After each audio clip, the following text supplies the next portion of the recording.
Is Ruben Amorim the man to take Manchester United back to the top of English and European football? Well, Flashtalks is here to discuss whether that is an option.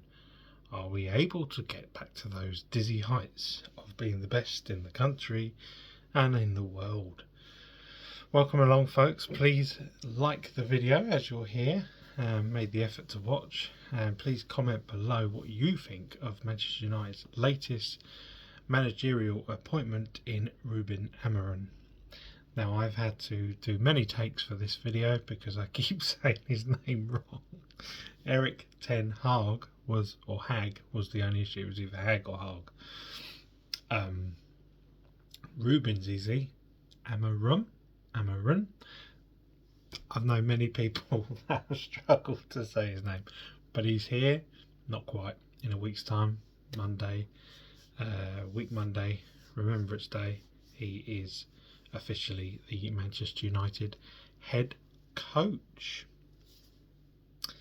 First time ever, really. He's the head coach, not the manager.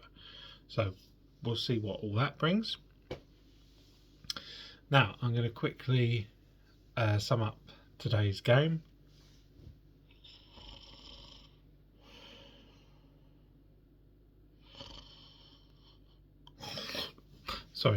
Today's game. That's what it was. It was a bore fest until the penalty, which we were awarded, and Bruno stepped up and scored. Excuse me, I think I'm going down with a bit of a virus. That's off subject. But the missus is not well at the moment, so bound to, when you sleep in the same bed, you're bound to catch each other's shit. Not literally, that's disgusting. Right, as I was saying, the game, that's probably more exciting than the game itself, my discussion of shit. And Chelsea scored a worldie, and that's it. That's your game summed up, really. There was no, we were defensively solid. It reminded me a little bit of the Aston Villa away game, where there wasn't much to it, but we controlled the game better than we have done for parts this season. But Chelsea just weren't up for it. You could tell, because Cole Palmer was pretty naff today. And they never really got going. They just had an off day. So that was the game, really. All I can say is I'm glad I took my lad to see his first ever game at Old Trafford in the midweek, to see the 5-2 against Leicester. Goals galore, especially in the first half, compared to today's ball fest. So yeah, certainly got my money's worth going to that one rather than today's. But yeah, that was today's game. Rather interesting comment has come out after the game. Not from, we're not looking for 10 Hag quotes anymore. You might have felt like it was a 10 Hag game, how terrible it was at times.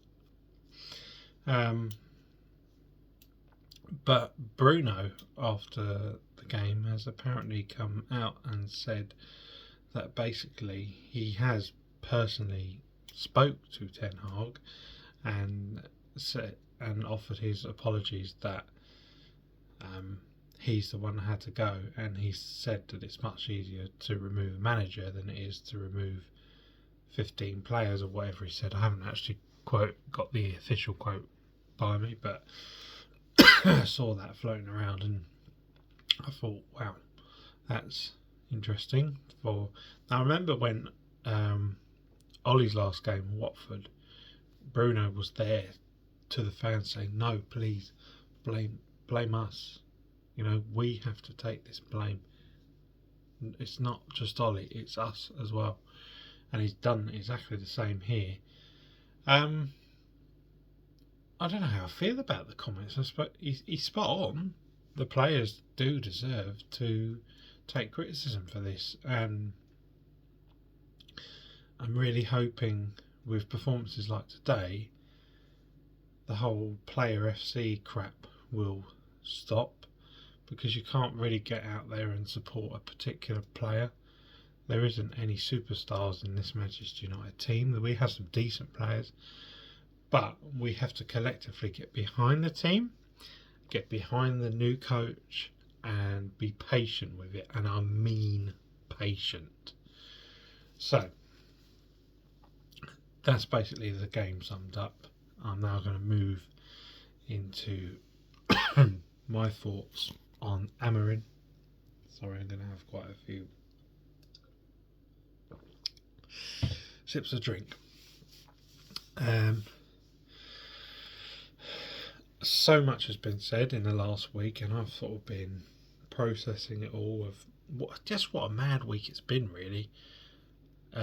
This time last week, Sunday night, we were frustrated by the VAR and the referee, and we didn't really deserve to lose the game the way we did against West Ham.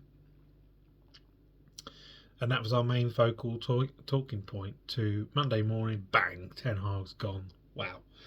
And then it was either Monday evening or Tuesday morning, we already knew it's going to be Amorim.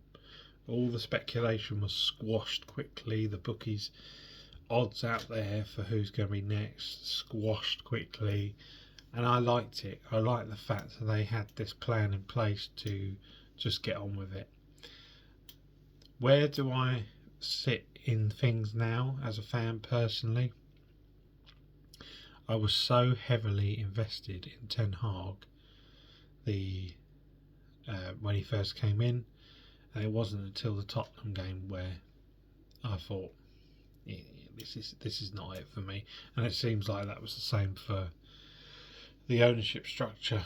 That was the point where they went, right, it's time to pull the plug. But for me now, my thought process going forward is all the elite clubs in Europe, they change their head coach, manager all the time. Now, I still will say get behind him, especially right now. This thing is going to be such a slow... I'm trying not to use the process word because Ten Hag uses that all the time. But this is going to be such a slow redevelopment. What has to happen? What has to happen is what Mr. Ralph Rangnick said. Everyone laughed at him, but open heart surgery. We did a little bit in the summer by removing some players that are not good enough to be a brilliant Manchester United team. There's a whole lot still here. And once again, come the summer, or maybe even January, I will be excited to see what players are removed from Manchester United. I'll be more excited for the removals than for the arrivals. And I've been feeling like that for a long time. And just getting through my list of stuff, it sort of ties into the comments that have been resurfacing today from what Sir Jim Ratcliffe said about the squad. He was basically comparing his boat team to the interviewer was basically trying to, I should have really wrote this down properly, but trying to say, can you take some of your success from your boating team, which had actually just lost when he was actually interviewed, to make it success at Manchester United or your football team? And he said no, because the difference was he was basically calling them successful, and he was saying Manchester United don't have the squad. That was his line. They don't have the squad. Now, is that him saying these players are shit and so many need to go? And is that his way of saying, look, I don't know, was it him trying to say, right, players, listen to what I'm saying? They won't, but listen to what I'm saying. You're shit, sort your act out or you're out. That's how I want it to be, and that's how I think the majority of the fan base will want it to be. Step up or you're out. we are coming up to this season will be their full season, the structure of knowing what it's all about. Hopefully we're going to see some absolute shock departures in the summer, but the backstory to Manchester United and the way history tells us, I don't think that will happen, and it's frustrating. That's why I'm doing this video on Amaron. Can we be excited? I really don't know. I want to be excited. I'm really looking forward to his first press conference. I'm looking forward to watching him play City with Sporting on Tuesday night. I've just enjoyed the buzz around him, and he seems like he's got a lot of charisma, which has been lacking from Ten Hag, of course, and I'm hoping he's going to come in and just revolutionise things, and we get what, like I said, what needs to happen is things have to change completely and players need to go. The good point is he's bringing in his coaching team. What was it, like 5 or 6 of them? Ten Hag was only ever allowed to bring in 2 or 3, whatever it was. This whole thing, this whole Manchester United structure needs ripping up, and they know it. They know it does. They know it's not working, and they know these players are not good enough. Not all of them. Some, majority of these players are not good enough. So, yeah, what they need to do is give it that, what Liverpool did for Klopp and what Arsenal did for Arteta. There's question marks around Arteta now, of course, but just let him and let the structure just go, you know what, time to pull the plug on this player, time to go, yeah, he's not good enough. I don't know how I feel on the whole head coach thing.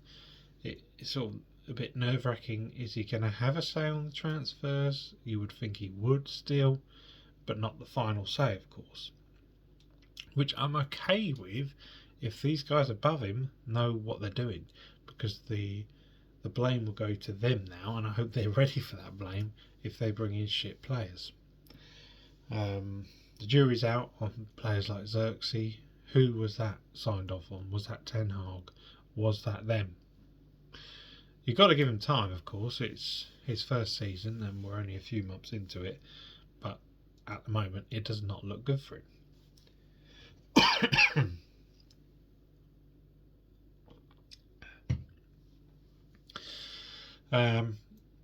And he's got to be given minimum 2.5 years. He's got half a season now to come in, and I would expect this first 6 months leading to the summer transfer window to be trial and error. The first 3 months he'll be saying to the players, look, let's just try this out, particularly his free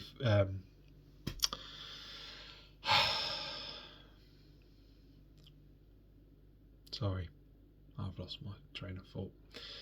Particularly his freefall freestyle. He will try and implement that. Will it work? Time will tell.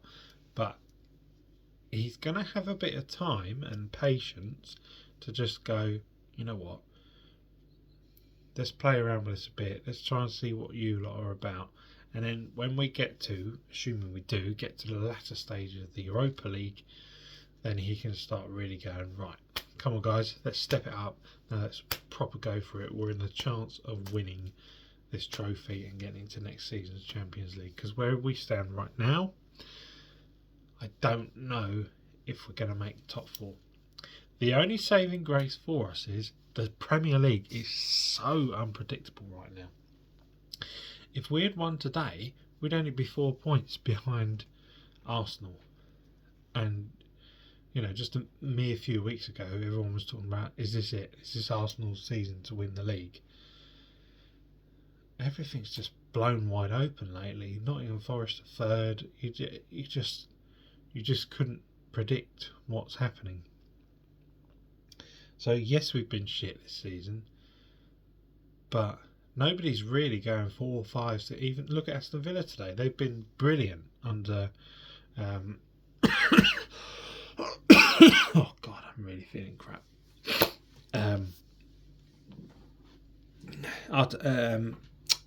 Emery, they've been really brilliant at Aston Villa, and then they go and get smacked up by Tottenham Hotspur today, 4-1. Unbelievable. So you just can't call it. Anything can happen in the Premier League this season, and it makes it exciting for neutral fans watching. But nobody goes on a run. Even City got stumbled this weekend. So you never know. He could come in and we'll start winning a run of games. What's actually really interesting to see, it might be different when he's actually in there coaching them, but all of us were expecting this new manager bounce, and it happens for every team. As soon as the manager's sacked, the players get together and go, right, he was to blame, let's show everyone what we're made of. Today we didn't see that. You could say, yes, we saw that against Leicester in midweek, but it was Leicester's B team, let's be honest. Today we didn't see it. Solid defensively, but attacking was appalling. No wonder we're not scoring goals. Definitely wasn't a new manager bounce there. So time will tell how this thing's going to go down. But yeah, Amarin, as I said, I personally like the look of him and what he could bring to us, and whether this whole new structure. Let's get this right. They stuck by Ten Hag in the summer because they couldn't find the right man, or the right man wasn't ready. They've now got their man. They've got him out of Sporting. He's ready to go as of a week Monday, and we have to be excited. We're not going to get up there on Cloud Cuckoo and go, yes, this is it.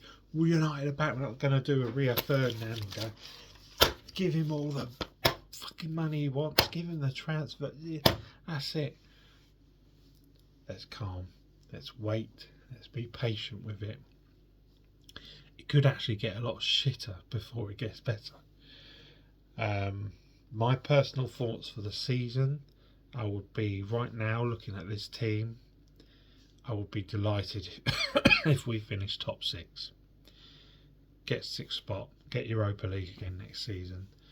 Obviously, if Europa League then becomes the priority this season over the Premier League, and we go and win the Europa League, amazing, we're in Champions League next season. But I don't know if this current squad of players are good enough to go and win a European competition, and certainly not good enough to be climbing this table in the Premier League as it stands. Now, as I said about the 3 months, he could come in and really get their asses into gear and make bang average players look bloody world class. We all hope that happens. But will it? Fingers crossed.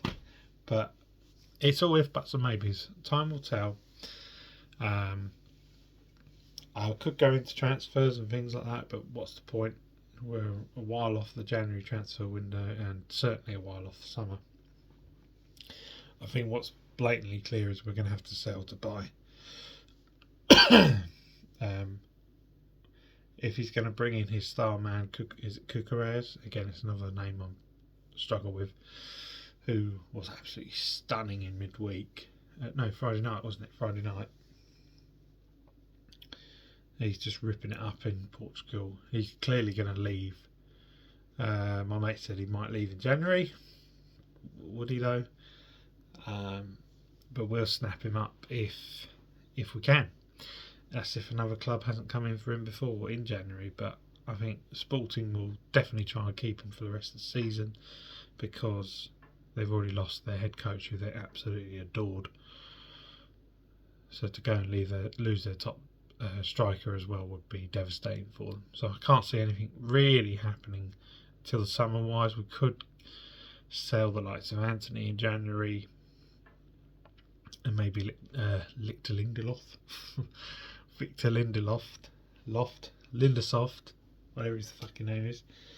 Sell off these sort of players to get in what we need. Still need that left back, but if he's going to play three at the back, is it going to be three centre backs? But obviously you still need a left-sided centre back. It's quite exciting, but also very nerve-wracking as to how is this thing going to go. Time will tell. And let me know in the comments what you think. Even if you're a rival fan, what do you think the future looks like for Manchester United? Can it get better under the new coaching team and this new structure? So time will tell. How many times have I said time will tell in this episode? But that's Flash Talks done. Like the video, subscribe. Thank you very much for subscribing, folks. In the last week I've jumped in numbers, now up to 29 I believe it is. So I'm nearly there. I'm over halfway. Once I get to 50 I can start doing live videos whenever I want on my phone.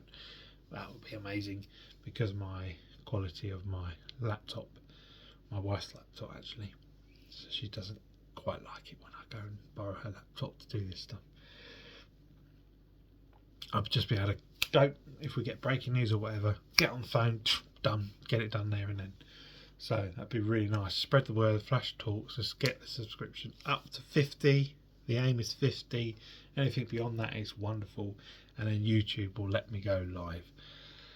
Also, another side note, if anyone can let me know, what's weird with YouTube numbers. So the other week I did my side episode on the latest radio listening figures, and I was like, wow, this has gone crazy. Got to my highest ever number of like over 700 views, and I was like, wow, it's doing amazing. But then all of a sudden the numbers started to dip, and I thought, how can they dip? A view is a view. If you viewed it, you viewed it. So now it's at like 88 or something like that, and I'm like, hey, anyone understand it? Let me know. Surely once you viewed a video, you've viewed it, and that's it, and that counts as a view. So if I upload this and then I go and view it myself, that counts as a view. That view doesn't go away. I don't understand it. If you can, let me know. Is YouTube just fucking about with me? I don't know. Anyway, that's me done on this video for can we get excited for Ruben arriving at Manchester United?